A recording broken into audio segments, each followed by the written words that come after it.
નમસ્કાર વિદ્યાર્થી મિત્રો, હું સાગર કાછડિયા વેદ ડિજિટલ એજ્યુકેશનમાં આપ સર્વે વિદ્યાર્થી મિત્રોનું હાર્દિક સ્વાગત કરું છું.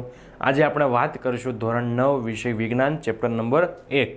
હવે ચેપ્ટર નંબર 1 જેનું નામ છે આપણી આસપાસના દ્રવ્યો, જેમાં આજે આપણે વાત કરવાની છે નવા પ્રશ્ન સાથે.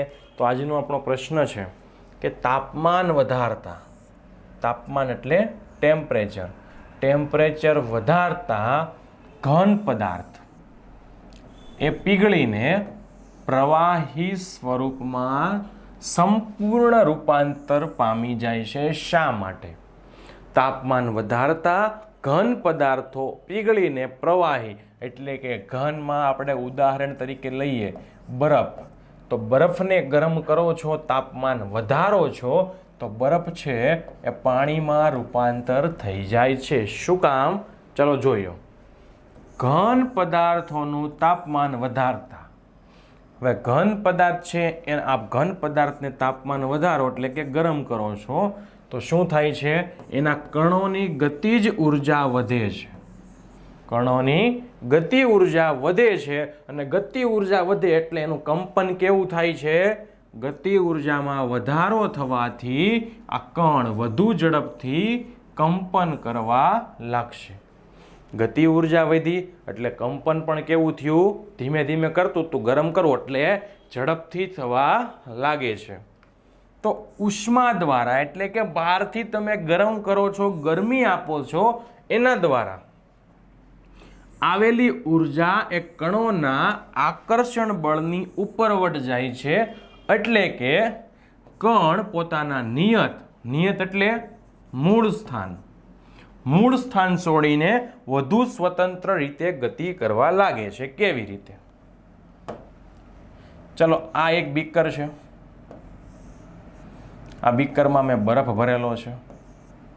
હવે હું શું કરું છું? બર્નર વડે છે આ ટ્રીપાઈ મૂકેલી છે. હવે હું ગરમ કરું છું તો શું થાય છે? આ બરફ છે, જો ઝૂમ આઉટ કરેલી આકૃતિ છે, આ બરફ છે તો એના કણો આ રીતે ગોઠવાયેલા હશે.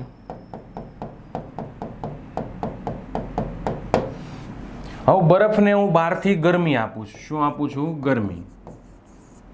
એટલે શું થાય છે કે જેના બે કણો છે, આ જે બે કણો જે આકર્ષણ બળથી જોડાયેલા છે, ગરમી આપો એટલે પહેલાં તો શું થાય?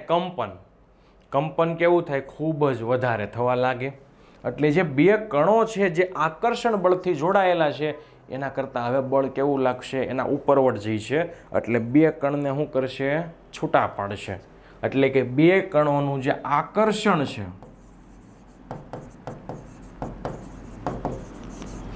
આકર્ષણથી ઉપરવટ બળ લાગે છે. બે કણોનું આકર્ષણ છે એના કરતાં વધારે બળ લાગે છે. એટલે બે કણો શું થાય છે? પોતાના મૂળ સ્થાનથી બીજા કોઈ સ્થાને એટલે કે મૂળ સ્થાન છોડીને સ્વતંત્ર રીતે ગતિ કરવા લાગે છે. એક અવસ્થા એવી આવે કે જ્યારે ઘન પદાર્થ પીગળીને પ્રવાહી સ્વરૂપમાં રૂપાંતર થઈ જાય. શું કામ? ગરમ કરો, ગતિ ઉર્જા વધે. ગતિ ઉર્જા વધે, વધુ ઝડપથી કંપન થાય. વધુ ઝડપથી કંપન થાય એટલે નિયત સ્થાન છોડીને શું થાય છે? એ બીજા સ્થાને પ્રયાણ કરવા લાગે છે, જવા લાગે. એટલે ઘન અવસ્થામાંથી પ્રવાહી અવસ્થામાં રૂપાંતર થઈ જાય છે. ત્યારબાદ આગળનો પ્રશ્ન છે, ગલન એટલે શું? ગલન બિંદુ એટલે શું? ગલન એટલે શું? ગલન બિંદુ એટલે શું? ગલન બિંદુ શું દર્શાવે છે? બરફનું ગલન બિંદુ જણાવો. તો પહેલા વ્યાખ્યા છે આપણે વાત કરવાની ગલનની, કે દ્રવ્ય એની ઘન અવસ્થામાંથી પ્રવાહી અવસ્થામાં, ચાલો ઘનમાં ઉદાહરણ તરીકે કહું છું બરફ, પ્રવાહીમાં ઉદાહરણ તરીકે લઉં છું પાણી. તો બરફમાંથી પાણીની અવસ્થામાં રૂપાંતર થવાની જે પ્રક્રિયા છે એને ગલન એટલે કે ફ્યુઝન તરીકે ઓળખવામાં આવે છે. ટૂંકમાં ઘનમાંથી પ્રવાહી બને, બરફમાંથી પાણી બને, એને કઈ પ્રક્રિયા કહેવાય? ગલનની. હવે ગલન બિંદુ કોને કહેવાય? તો જે તાપમાને ઘન અવસ્થા એટલે બરફ પીગળીને પ્રવાહી એટલે કે પાણી સ્વરૂપમાં રૂપાંતરિત થાય છે એ તાપમાનને ઘન પદાર્થનું ગલન બિંદુ, ખાસ યાદ રાખજો એને શું કહેવાય? Melting point. જો બરફમાંથી પાણી એટલે ઘનમાંથી પ્રવાહીમાં રૂપાંતર થવાની પ્રક્રિયા તો ગલન, પણ જે બિંદુએ જે તાપમાને બરફમાંથી પાણી બને છે એ તાપમાનને કહેવાય ગલન બિંદુ. કેટલું છે બરફમાંથી પાણી બનવાનું તાપમાન? 0 ડિગ્રી સેલ્સિયસ. તો આને શું કહેવાય? એનું ગલન બિંદુ તરીકે ઓળખવામાં આવે છે. ત્યારબાદ કોઈ પણ ઘન પદાર્થનું ગલન બિંદુ, કોઈ પણ ઘન પદાર્થનું ગલન બિંદુ એમાં રહેલા કણોના આકર્ષણ બળની પ્રબળતા પર આધાર રાખે છે. બે કણો ખૂબ વધારે બળથી જોડાયેલા હોય તો એને આપણે શું કરવા પડે? વધારે ગરમ કરવા પડે, વધારે કંપન કરાવવું પડે, ત્યારે જ શું થશે? એ છૂટા પડશે. એટલે એ કણો છે કેટલી પ્રબળતાથી જોડાયેલા છે એની ઉપર કોણ આધાર રાખે છે? એનું ગલન બિંદુ આધાર રાખે છે. બરફનું ગલન બિંદુ કેટલું છે? 0 ડિગ્રી સેલ્સિયસ છે. તો આ શું છે? આ પણ આ કે એટલે કે કેલ્વિન. કેલ્વિન શું છે? તાપમાનનો એકમ. આ શું? સેલ્સિયસ. એ પણ શું છે? તાપમાનનો એકમ.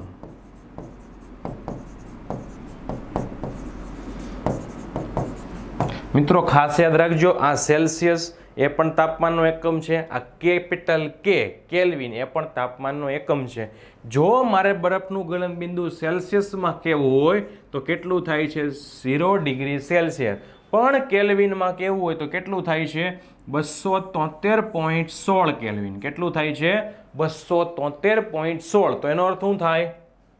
કે 0 ડિગ્રી સેલ્સિયસ બરાબર 273.16 કેલ્વિન. એનો અર્થ શું થાય છે? 0 ડિગ્રી બરાબર 273.16 કેલ્વિન. પણ આપણે સરળતા ખાતર ખાલી કેટલો લઈએ છીએ? 273, એટલે કે 0 ડિગ્રી સેલ્સિયસ બરાબર 273 કેલ્વિન. તો બરફનું ગલન બિંદુ ખાસ 1 માર્કના હેતુલક્ષી માટે તમારે યાદ રાખવાનું છે કે બરફનું ગલન બિંદુ કેટલું થાય છે? 0 ડિગ્રી સેલ્સિયસ એટલે કે 273 કેલ્વિન થાય છે. ત્યારબાદ આપણે આગળ વાત કરીએ.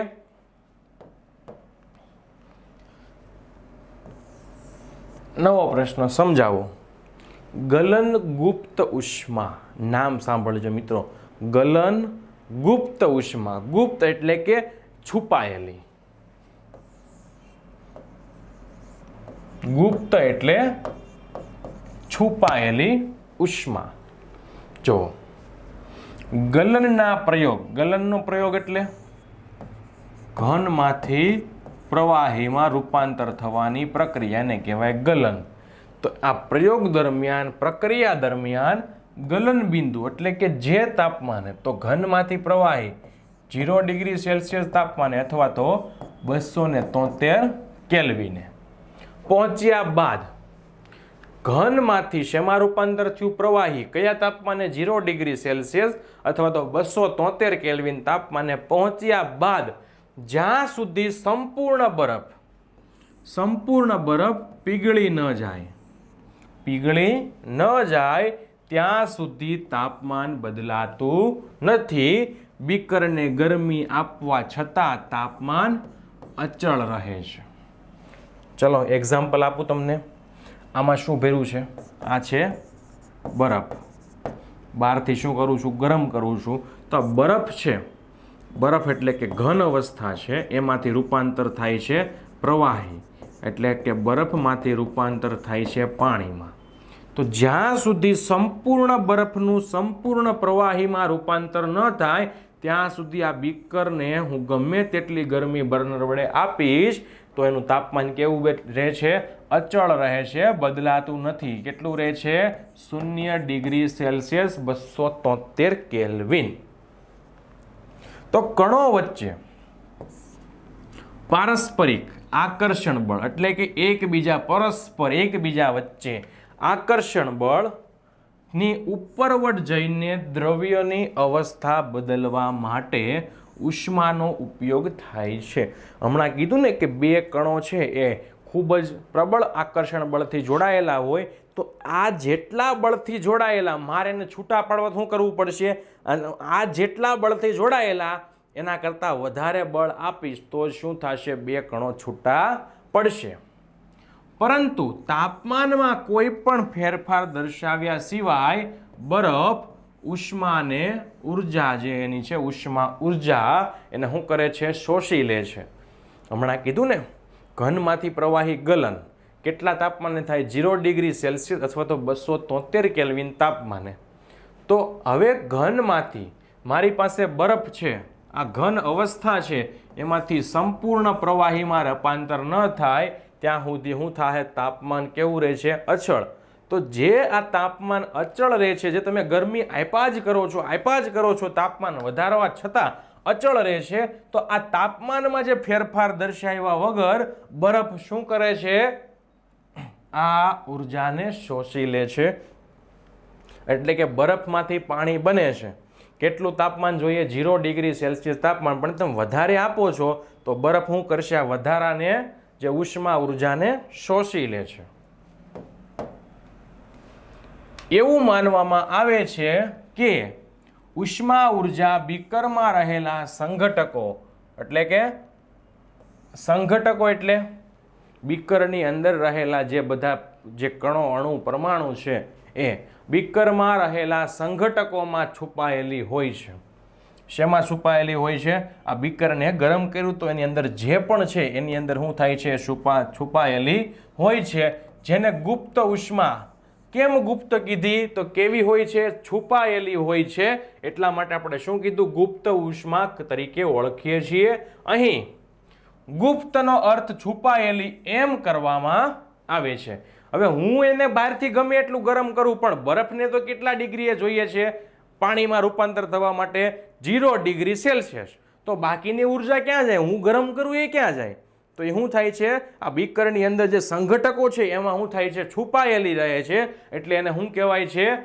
ગુપ્ત ઉષ્મા તરીકે ઓળખવામાં આવે છે. પદાર્થના ગલન બિંદુ જેટલા તાપમાને એક વાતાવરણ દબાણે, કેટલું દબાણ આપો છો? તો કે 1 વાતાવરણ જેટલા દબાણે 1 કિલોગ્રામ. કેટલા કિલોગ્રામ? 1 કિલોગ્રામ. ગલન બિંદુ જેટલા તાપમાને 1 વાતાવરણ દબાણે 1 કિલોગ્રામ ઘન પદાર્થને પ્રવાહી અવસ્થામાં રૂપાંતરિત કરવા માટે જરૂરી ઉષ્મા ઉર્જાને શું કહેવાય? ગલન ગુપ્ત ઉષ્મા. 1 માર્ક માટે ખાસ. એટલે કે માની લો કે મારી પાસે 1 કિલો બરફ છે. આ બરફને શું કરીશ? મારે શું કરવાનું છે? 1 વાતાવરણ દબાણ આપું છું. 1 વાતાવરણ દબાણ આપું છું. 0 ડિગ્રી સેલ્સિયસ તાપમાન આપું છું. તો બરફને 1 વાતાવરણ દબાણ આપું છું, 0 ડિગ્રી સેલ્સિયસ તાપમાન આપું છું, તો 1 કિલો બરફમાંથી શું બને છે? પાણી બને છે. તો આ પાણી બનાવવા માટે જેટલી પણ ઉર્જા હું આપું છું, બરફમાંથી પાણી બનાવવા માટે જેટલી પણ ઉર્જા આપું છું, એને કહેવાય ગલન ગુપ્ત ઉષ્મા તરીકે ઓળખવામાં આવે છે. ત્યારબાદ એટલે કે 0 ડિગ્રી સેલ્સિયસ જેને કહેવાય 273 કેલ્વિન તાપમાને પાણીના કણોની ઉર્જા તે જ તાપમાને બરફના કણોની ઉર્જા કરતાં વધુ હોય છે. ખાસ યાદ રાખજો મિત્રો, આ પોઈન્ટ એવો છે ને ખૂબ જ જરૂરી છે સમજવા માટે. કેવી રીતે? જુઓ, હવે મારી પાસે આ બીકર હતું. શરૂઆતમાં શું હતો? બરફ. હવે બરફને મેં શું કર્યું છે? બરફને મેં ગરમ કર્યો છે. હવે બરફનું રૂપાંતર શેમાં થઈ ગયું? તો શરૂઆતની સ્થિતિ છે અને આ રેડ કલરથી કર્યું અંતિમ સ્થિતિ. બરફની સ્થિતિ શરૂઆતની છે, પાણીની સ્થિતિ લખી જ નાખો એટલે તમને ખ્યાલ આવે. પાણી છે એ અંતિમ છે, એટલે કે બરફમાંથી પાણી બન્યું છે, અને આ છે બરફ, આ છે શરૂઆતમાં. હવે શરૂઆતમાં બરફ હતો. જો આપણને ફરીથી એકવાર સમજાવું છું કે પાણીના કણોની ઉર્જા બરફના કણોની ઉર્જા કરતાં વધારે હોય. શરૂઆતમાં બરફ, અંતમાં પાણી, તો બરફના કણો પાસે ઉર્જા ઓછી છે. ઉર્જા ઓછી છે. પાણીના કણો પાસે ઉર્જા વધારે છે. કેમ? શરૂઆતમાં બરફ હતો, મેં બહારથી ગરમી આપી, એટલે બરફમાંથી શું રૂપાંતર થઈ ગયું? પાણીમાં. તો બહારથી મેં ઉર્જા આપી, એટલે આ ઉર્જા કોને મળી? આ ઉર્જા મળી બરફને. બરફમાંથી બની ગયું પાણી. તો ઉર્જા કોની પાસે રે? પાણી પાસે. તો શરૂઆતમાં બરફ હતો, બહારથી ગરમ કરો, ઉર્જા આપી એટલે પાણી બન્યું. તો પાણી પાસે ઉર્જા મેં ગરમ કરી, એ વધારાની સંગ્રહ પામી. મેં જે બહારથી આપી વધારાની સંગ્રહ પામી. તો બરફ પાસે ઉર્જા ઓછી હોય, પાણી પાસે ઉર્જા વધારે હોય. ખાસ યાદ રાખજો મિત્રો, બરફ પાસે ઓછી છે, પાણી પાસે વધારે. શું કામ? મેં ગરમ કર્યું, બરફમાંથી પાણી બન્યું. પાણી અંતિમ અવસ્થા છે, અંતિમ સ્વરૂપ છે, એટલે મેં જે ઉર્જા આપી હતી એ બધી ઉર્જા કોની પાસે સંગ્રહ પામેલી છે? હવે એ બધી ઉર્જા હવે પાણી પાસે છે. એટલે આ મુદ્દો એ કહેવા માંગે છે કે 0 ડિગ્રી સેલ્સિયસ તાપમાને પાણીના કણોની ઉર્જા એ બરફના કણોની ઉર્જા કરતાં વધુ હોય છે. ખાસ એક માર્ક માટે યાદ રાખવાનો છે, ખૂબ આઈએમપી સવાલ નીકળશે. ત્યારબાદ બરફની ગલનગુપ્ત ઉષ્મા. બરફની ગલનગુપ્ત ઉષ્મા કે 1 કિલો બરફને પાણી બનાવવા માટે કેટલી ઉર્જા આપવી પડે છે? તો 3.35 ગુણ્યા 10⁵ એટલે કે 1 કિલો બરફમાંથી આપણે શું બનાવવું છે? પાણી. તો એને કેટલી ઉર્જા આપવી પડે? 3.35 ગુણ્યા 10⁵. આ જે એને કહેવાય જૂલ. આ એને વચાય જૂલ પર અથવા તો પ્રતિ સેકન્ડ, અને કહેવાય કિલોગ્રામ. તો આખા એકમને કઈ રીતે વચાય? જૂલ પર કિલોગ્રામ. એટલે કે 3.35 ગુણ્યા 10⁵ જૂલ પર કિલોગ્રામ. મિત્રો આનો અર્થ શું થાય? કે 1 કિલો બરફને પાણીમાં રૂપાંતર કરવું હોય તો કેટલી ઉર્જા આપવી પડે? 3.35 ગુણ્યા 10⁵. આ જૂલ, આ કોનો એકમ છે? આ છે ઉર્જાનો એકમ. તો પર એટલે કે કિલોમાં આપ્યું છે. તો 1 કિલો બરફને પાણીમાં રૂપાંતર કરવું છે તો 3.35 ગુણ્યા 10⁵ જૂલ આપણે શું આપવું પડે? એને ઉર્જા આપવી પડે છે. ત્યારે જઈને 1 કિલો બરફનું પાણીમાં રૂપાંતર થાય છે.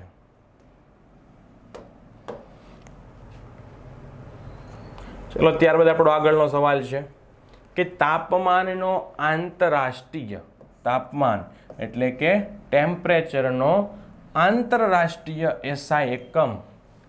આંતરરાષ્ટ્રીય એટલે કે દરેક રાષ્ટ્ર માટે આ એકમ કેવો હોય છે? એક સમાન હોય છે. હું અહીંયા માપન કરું છું, એ માપન કદાચ ફોરેન કન્ટ્રીમાં જઈને કરીશ તો ત્યાં એ માપન કેવું આવશે? એ જ માપનું આવશે. એટલે કે દરેક રાષ્ટ્ર માટે, દરેક દેશ માટે એક નિશ્ચિત એકમ બનાવેલા હોય.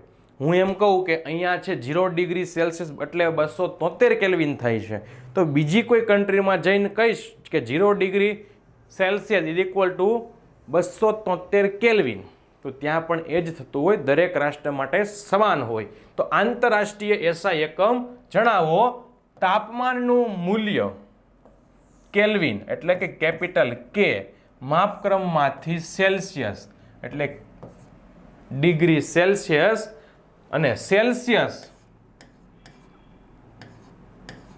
માપક્રમમાંથી કેલ્વિન, માપક્રમમાં રૂપાંતરિત કેવી રીતે કરવામાં આવે?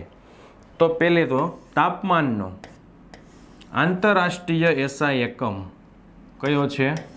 કેલ્વિન છે. તાપમાનનો આંતરરાષ્ટ્રીય એસઆઈ એકમ કેલ્વિન છે. 0 ડિગ્રી સેલ્સિયસ બરાબર શું થાય છે?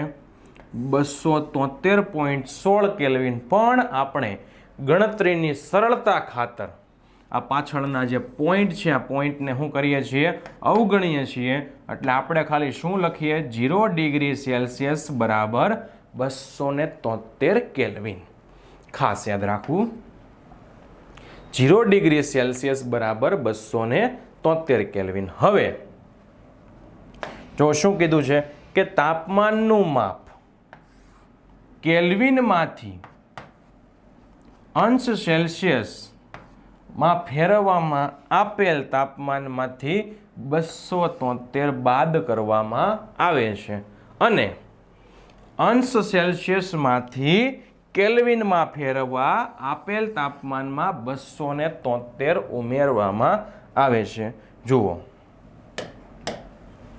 ચલો સેલ્સિયસમાંથી શેમાં ફેરવવું છે કેલ્વિનમાં તો શું કરવાનું 273 ઉમેરવા ફોર એક્ઝામ્પલ હું એમ કહું 0 ડિગ્રી સેલ્સિયસ છે એને મારે કેલ્વિનમાં રૂપાંતર કરવું છે તો શું કરવાના 273 ઉમેરવા એટલે સરવાળો કરવો તો 0 પ્લસ 273 સરવાળો કર્યો 273 નો તો કેટલા થયા 273 હવે એકમ હું કયો લખીશ જો મેં કેલ્વિનમાં રૂપાંતર કર્યું છે તો એકમ કયો લખીશ કેલ્વિન હવે ડિગ્રી સેલ્સિયસ લખાય નહીં ત્યારબાદ બીજું હવે મારે રૂપાંતર કરવાનું છે કેલ્વિનમાંથી ડિગ્રી સેલ્સિયસ તો શું કરવા 273 ને બાદ કરવા એટલે બાદબાકી કરવી ફોર એક્ઝામ્પલ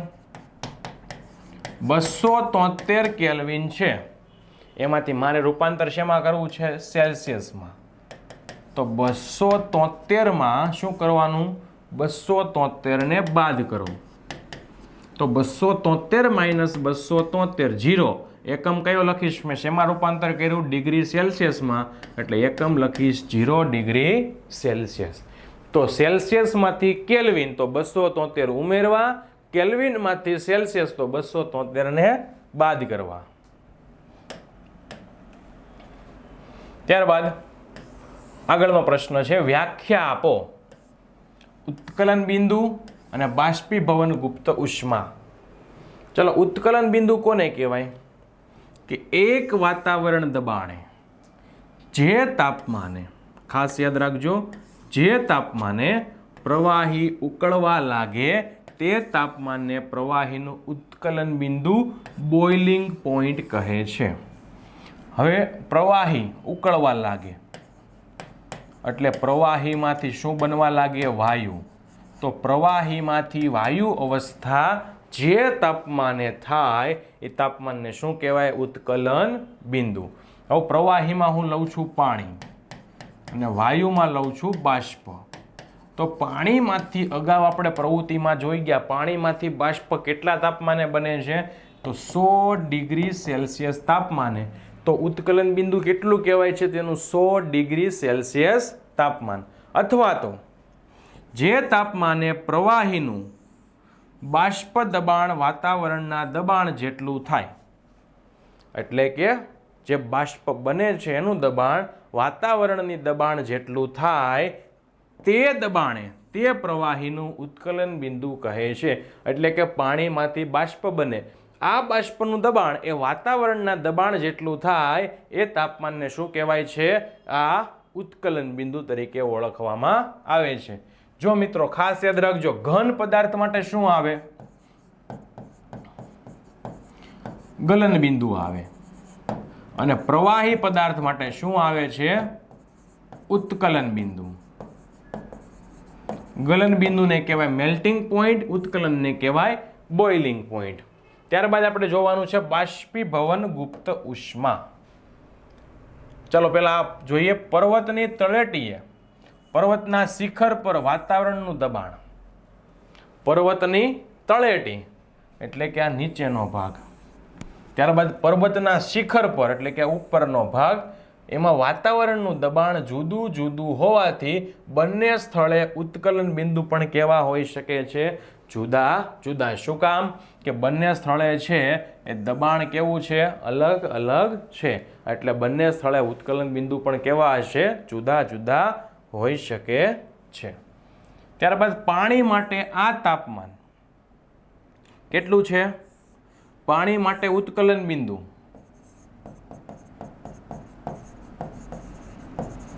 100 ડિગ્રી. હવે ડિગ્રીમાંથી કેલ્વિનમાં ફેરવવું હોય તો શું કરવાનું? +273.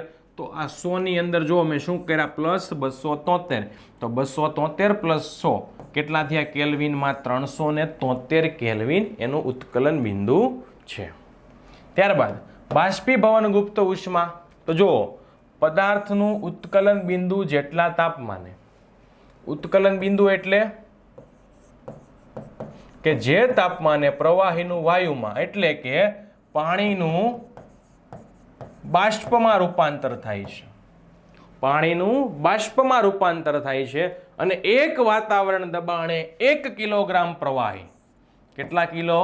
1 કિલોગ્રામ પ્રવાહીને વાયુ અવસ્થામાં રૂપાંતર કરવા માટે જરૂરી ઉષ્માને શું કહેવાય? બાષ્પીભવન ગુપ્ત ઉષ્મા. એટલે અહીંયા માપ તમને શું આપ્યું? 1 કિલો પાણી, એમાંથી રૂપાંતર કરવાનું છે મારે બાષ્પમાં. તો 1 કિલો પાણીને 1 વાતાવરણ દબાણે 373 કેલ્વિન અથવા તો 100 ડિગ્રી સેલ્સિયસ તાપમાને. કેટલું પાણી? 1 કિલો.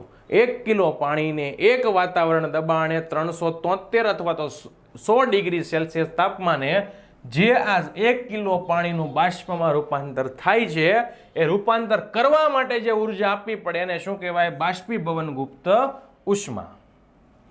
373 કેલ્વિન તાપમાને પાણીની વરાળ એટલે કે બાષ્પના કણોમાં તે જ તાપમાને પાણીના કણો કરતા વધુ ઉર્જા હોય. ખાસ યાદ રાખજો, જો 373 કેલ્વિન તાપમાને કોની પાસે? બાષ્પના કણો પાસે. ખાસ યાદ રાખજો, બાષ્પના કણો પાસે તે જ તાપમાને પાણીના કણો કરતાં વધારે ઉર્જા હોય. એટલે કોની પાસે વધારે ઉર્જા? વરાળ. કોની પાસે ઓછી ઉર્જા? પાણી. શું કામ? ચાલો જોઈએ. ચલો બીકર છે. આ બીકરમાં શરૂઆતમાં શું છે? પાણી છે.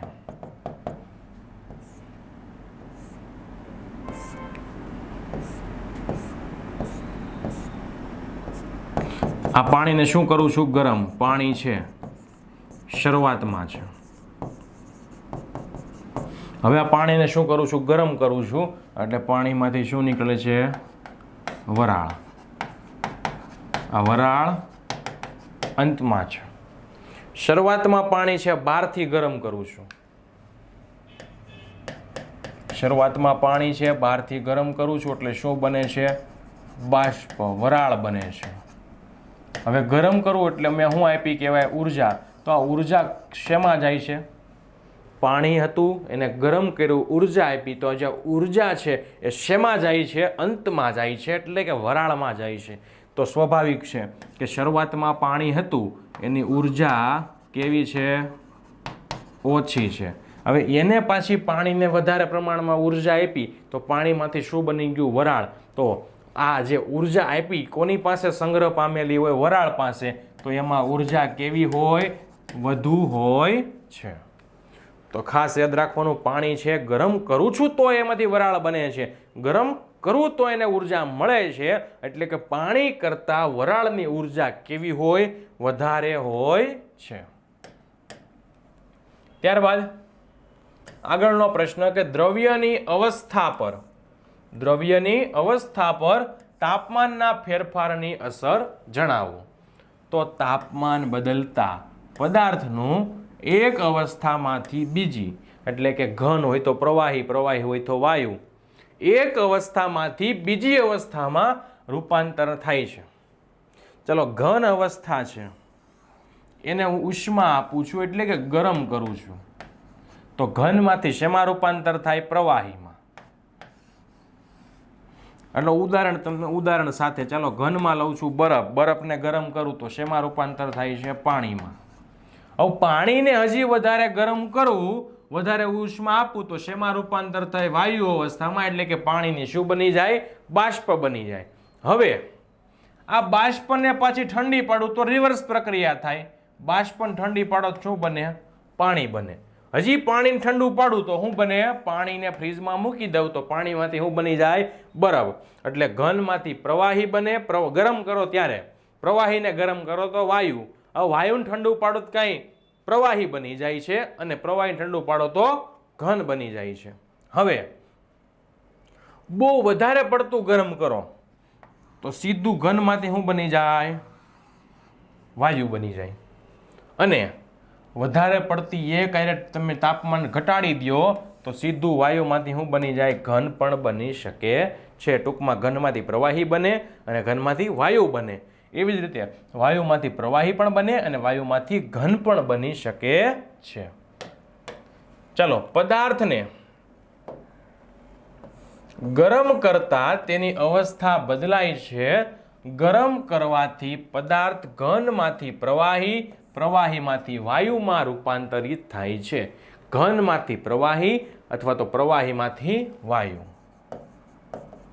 ઘનમાંથી પ્રવાહી એટલે કે બરફમાંથી પાણી અને પ્રવાહીમાંથી વાયુ એટલે કે પાણીમાંથી પાણીની વરાળ બાષ્પમાં રૂપાંતર થાય છે. પરંતુ કેટલાક એવા પદાર્થ છે જે પ્રવાહી અવસ્થામાં રૂપાંતરિત થયા વિના એટલે કે ઘનમાંથી સીધા શેમાં રૂપાંતર થાય છે? વાયુ અવસ્થામાં. પ્રવાહી વચ્ચે શું કરે? નીકળી જાય છે. ગરમી મળતા ઘનમાંથી સીધા વાયુ અવસ્થામાં. અને આ ક્યારે? ગરમ કરો ત્યારે. પાછા ઠંડા પાડો એટલે વાયુમાંથી સીધા એ ઘન અવસ્થામાં રૂપાંતરિત થાય છે. બાકી નિયમ પ્રમાણે શું થાય છે? ઘન પદાર્થને ગરમ કરો તો પ્રવાહી બને અને પ્રવાહીને ગરમ કરો તો વાયુ બને. પણ કેટલાક અપવાદ હોય. સીધા ઘનમાંથી વાયુ, સીધા વાયુમાંથી ઘનમાં રૂપાંતરણ પામે છે. તો આવા જે પદાર્થો છે કેવા? કે સીધા ઘનમાંથી શેમાં રૂપાંતર પામે? વાયુમાં. ગરમી આપો ત્યારે અને ઠંડા પાડો એટલે વાયુમાંથી ઘનમાં રૂપાંતર પામે. આવા પદાર્થને કહેવાય ઉદ્ધ્વપાતી પદાર્થો. આવા પદાર્થને કહેવાય છે ઉદ્ધ્વપાતી પદાર્થો. ત્યારબાદ હવે આપણે ફરીથી મળીશું નવા વિડીયો સાથે. અસ્તુ. જય હિન્દ, જય ભારત.